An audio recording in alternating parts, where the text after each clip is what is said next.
ناشکرا نوکر۔ ایک مرتبہ ایک مالک نے اپنے نوکر کی تنخواہ بڑھا دی کہ نوکر خوش ہو جائے گا اور اس کا شکریہ ادا کرے گا، لیکن نوکر نے مالک کا کوئی شکریہ ادا نہ کیا۔ نوکر کا یہ رویہ دیکھ کر مالک تھوڑا غصہ ہوا اور اس نے نوکر کی تنخواہ کم کر دی کہ نوکر مجھ سے تنخواہ بڑھانے کا کہے گا، لیکن نوکر نے پھر بھی مالک سے کوئی گلہ نہ کیا اور چپ چاپ اپنے کام میں لگا رہا۔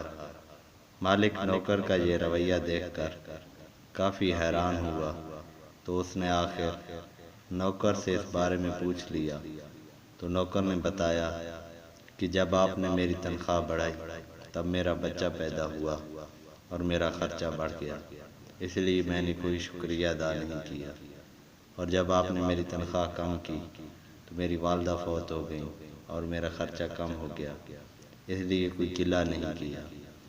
آپ کون ہوتے ہیں رزق کے معاملات میں دخل دینے والے؟ دراصل میرے بچے کی پیدائش پر اللہ نے میرا رزق بڑھایا اور والدہ کی وفات پر رزق کم کر دیا۔